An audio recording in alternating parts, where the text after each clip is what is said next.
कुछ important topics बोल रहा हूं, ये आपको पीडीएफ मिल जाएगी इस लेक्चर के साथ, ठीक है। कुछ ऐसी चीजें जो आपको पढ़ लेनी चाहिए मतलब क्विक रिवीजन, फॉर्मूला देख लिया, हाँ हाँ ये होता था, इसमें ऐसे ऐसे क्वेश्चन आए थे।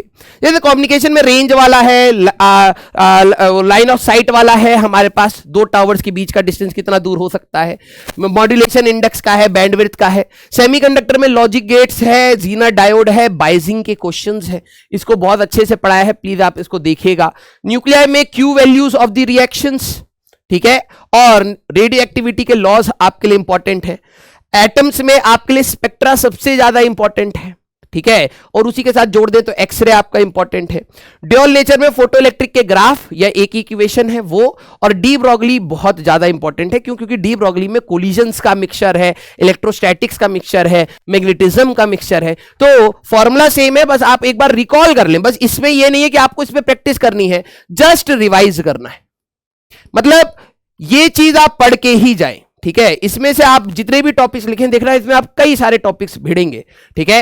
वेव ऑप्टिक्स में वाईडीएससी विद माइका शीट, ठीक है, और फ्रिंज विड्थ वाले जो क्वेश्चन है कि इतना पानी में डुबो दिया तो फ्रिंज विड्थ हमारे पास क्या हो गया, पार्ट डिफरेंस क्या हुआ, इतनी फ्रिंजेस का डिफरेंस है, बेसिक चीजें आपको जरूर रिकॉल हो जानी चाहिए। रे ऑप्टिक्स में आपका प्रिज्म हाथ में होना चाहिए, लेंसेज हाथ में होना चाहिए, इंस्ट्रूमेंट आपके हाथ में होने चाहिए, ठीक है। तो ये चीजें आपको रखनी है। ईएम वेव्स में ईएम वेव्स आपका मैं कहूंगा कि सबसे इंपॉर्टेंट चैप्टर हो जाता है, क्योंकि ईएम वेव्स में बहुत कम टाइम में आप बहुत अच्छा स्कोर कर सकते हैं, ठीक है। और ईएम वेव एडवांस में भी जुड़ चुका है तो आपको पढ़ ही लेना चाहिए। प्रॉपर्टीज है और वेव इक्वेशन की एनालिसिस बहुत ज्यादा इंपॉर्टेंट है। कई बच्चे आई कैप जे कैप को नहीं समझ पाते, ई क्रॉस बी नहीं ढूंढ पाते, ई डॉट बी करना भूल जाते हैं, ये सारी चीजें आप जरूर देखिएगा। हमारे पास इलेक्ट्रोमैग्नेटिक इंडक्शन में मोशनल ईएमएफ एंड इंडक्शन, ठीक है, इंडक्टेंस, सेल्फ इंडक्टेंस सबसे ज्यादा इंपॉर्टेंट है, तो उसको जरूर एक बार आप कर लीजिएगा, एलआर सर्किट वाला, ठीक है। एसी सर्किट में, एसी वाले में बात करें, ऑसिलेशंस एंड रेजोनेंस, सबसे ज्यादा आप रेजोनेंस करना, फिर पावर करना, फिर एलसी ऑसिलेशंस, फिर एलसी ऑसिलेशन। तो रेजोनेंस वाले पार्ट को तो आप भूलना ही मत, मेजॉरिटी क्वेश्चंस आपको रेजोनेंस और पावर से रिलेटेड आपको मिलेंगे, क्लियर। हमारे पास मैग्नेटिज्म में एम्पियर सर्किट लॉ के एप्लीकेशंस, उसके ग्राफ्स बहुत ज्यादा इंपॉर्टेंट है। फिर ट्रेजेक्ट्री, किसी आपने एक चार्ज पार्टिकल को फेंक दिया तो रेडियस का फॉर्मूला mv/qb, मोमेंटम रेशियो वाले क्वेश्चंस आ जाते हैं, ठीक है, कि वर्टिकल डिफ्लेक्शन कितना होगा, एंगुलर डिफ्लेक्शन कितना, ये छोटी छोटी सी चीजें आप थ्योरी रिवाइज करेंगे तो आपको मिलेगा ट्रेजेक्ट्री वाले क्वेश्चन एंड गैल्वेनोमीटर, ठीक है। नेक्स्ट हमारे पास इलेक्ट्रो में कैपेसिटेंस और रेजिस्टेंस के सीरीज एंड पैरेलल के क्वेश्चंस बहुत इंपॉर्टेंट हैं, वो आते ही हैं ज्यादातर, तो वो हमारे पास। फिर फ्लक्स की कैलकुलेशन आपके याद रखना कि हमारे पास इलेक्ट्रिक फ्लक्स वाला पार्ट आपके लिए इंपॉर्टेंट है, ठीक है। और electric instruments, meter bridge and potentiometer wire बहुत ज्यादा इंपॉर्टेंट है, ठीक है। तो बस इनके फॉर्मूले और इनके कंसेप्ट्स को रिवाइज करना है। वेव्स में मेरे को टाइम नहीं मिला था, बच्चे आ गए थे, तो डॉपलर इफेक्ट मैंने यहां पर लिख दिया है, प्लस इसमें भी आपका अगर देखा जाए तो इंटरफेरेंस, ठीक है, एंड बीट्स, ठीक है, आप एक बार रिवाइज कर लीजिएगा, ठीक है। या बीट से ज्यादा इंपॉर्टेंट आप स्टैंडिंग वेव को रिवाइज कर लीजिएगा, ठीक है। ओपन ऑर्गन पाइप, क्लोज, आसान क्वेश्चन आते हैं, प्लीज इसको open organ pipe, close organ pipe, string, वो हमारे पास tied at one end both end, ये वाले क्वेश्चंस, ठीक है। एसएचएम में डैम्ड ऑसिलेशन, क्योंकि ये लास्ट है, इसके ऊपर काफी क्वेश्चन मिलेंगे। और स्प्रिंग ब्लॉक देखा जाए तो स्प्रिंग ब्लॉक पे देखो कंपाउंड पेंडुलम इंपॉर्टेंट होता है लेकिन ज्यादा पूछा नहीं जाता है, ठीक है। हमारे पास टॉर्सियोनल पेंडुलम पे भी ज्यादा क्वेश्चन नहीं है, सिंपल पेंडुलम पे भी ज्यादा क्वेश्चन नहीं है, सबसे ज्यादा क्वेश्चन है स्प्रिंग ब्लॉक और डैम्ड ऑसिलेशंस, तो इनको जरूर आप पढ़ना।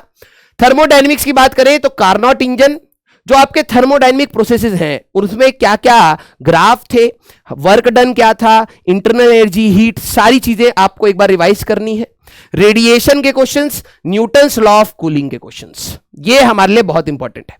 ग्रेविटेशन, फ्लूइड्स में बात करें तो Bernoulli, surface tension and excess pressure के ऊपर काफी क्वेश्चंस आए हुए हैं, ठीक है। और टॉरिसली थ्योरम हमारे पास जो इफ्लक्स वेलोसिटी के बारे में आपको बताती थी, वो वाला हमारे पास पार्ट इंपॉर्टेंट है, ठीक है। ग्रेविटेशन में केपलर्स लॉ और सैटेलाइट मोशन बहुत ज्यादा पूछा हुआ गया है, ठीक है। रोटेशन में आप ऑर्डर रखेंगे, मोमेंट ऑफ इनर्शिया काफी क्वेश्चन आते हैं, और एंगुलर मोमेंटम। सर टॉर्क और रोलिंग पहले ये पढ़ना है, आप चैप्टर पूरे रिवाइज कर दें, लेकिन ये जो कहा चेकलिस्ट है कि ये आपको करनी है, क्योंकि इनके ऊपर ज्यादा क्वेश्चंस पूछे जाते हैं। वर्क पावर में कोलिजन्स है और F equal to stable unstable, हमारे पास इस टाइप के क्वेश्चंस हमारे पास है, ठीक है।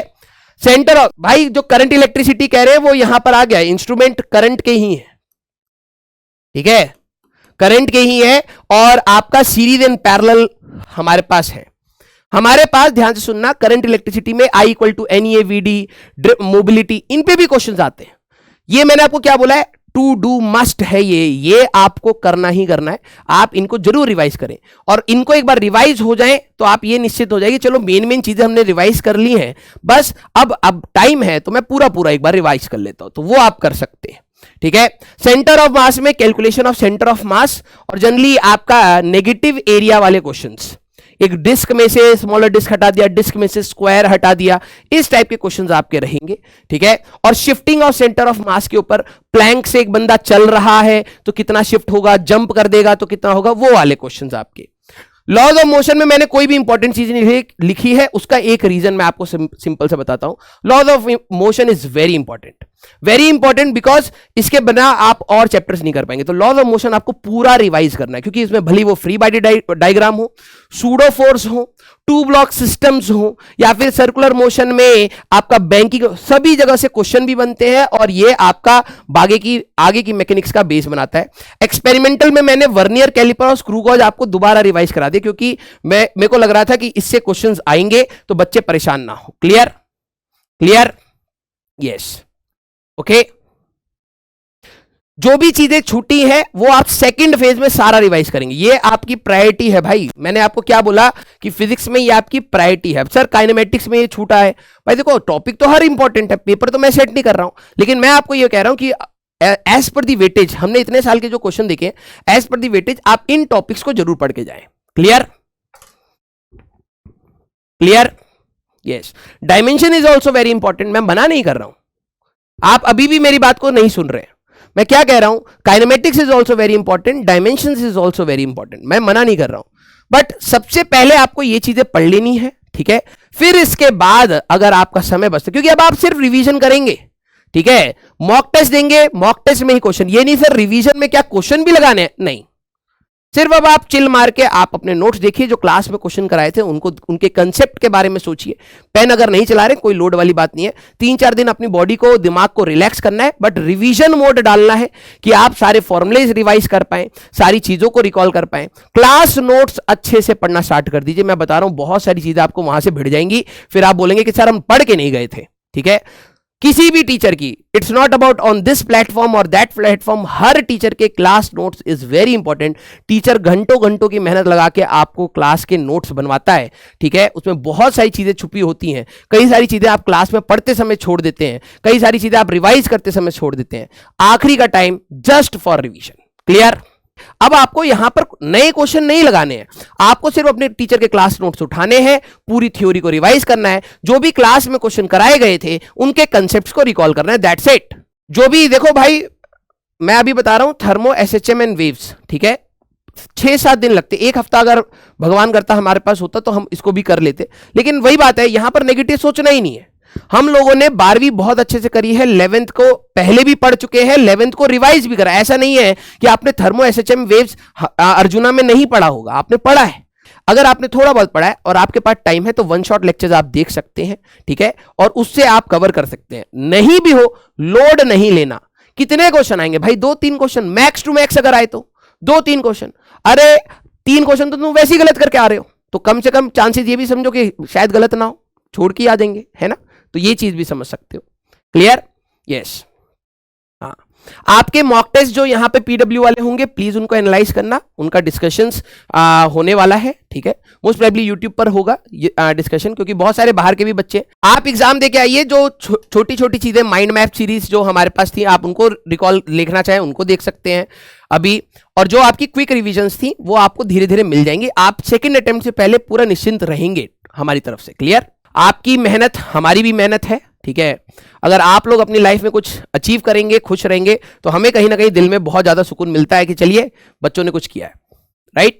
हाँ, ऑल्दो हमारा कंट्रीब्यूशन बहुत छोटा सा रहेगा, लेकिन यस, वो कंट्रीब्यूशन सबकी लाइफ में अगर हम लोग देखें, हम लोग इतने सारे बच्चों की लाइफ में अगर 1% भी कंट्रीब्यूशन कर रहे हैं तो वो हमारे लिए 1000% से ज्यादा हो जाता है। ठीक है, तो बस आप सभी लोगों से मेरा भाई दिल से आप सभी लोगों को ऑल दी बेस्ट है। ठीक है, चरण स्पर्श कर रहा है एक बच्चा, भाई दिल से मैं आपको कह रहा हूं, आप बस टेंशन फ्री होकर अपना पेपर दीजिए, नेगेटिविटी से दूर रहिए, अपनी पॉजिटिविटी, अपना एनवायरनमेंट क्रिएट करिए और एग्जाम के टाइम पर जरूर कंसंट्रेशन से पढ़ने की आदत डालिए। और अगर आपको शोर हो रहा है, गर्मी लग रही है, पंखा बंद करके या एसी चला के ये सब चीजें मत एक्सपेरिमेंट करना। अभी आपको हेल्थ पर भी ध्यान रखना है, 3-4 दिन आपकी हेल्थ भी बहुत मैटर करती है। सीजनल चेंज भी कईयों का, जो कुछ साउथ इंडियन स्टूडेंट्स होंगे तो वहां पर सीजन ठंडा गर्म हो रहा है, यहां तो चलो नॉर्थ इंडिया में कंपेरेटिवली ठंडी ही है, तो आप अपनी हेल्थ पर बहुत ज्यादा ध्यान रखना बेटा, लिटरली बता रहा हूं। अब आपको अपने इस सारी चीजों में हेल्थ को भी बहुत ध्यान रखना है, यहां पर आप बीमार नहीं पड़ सकते।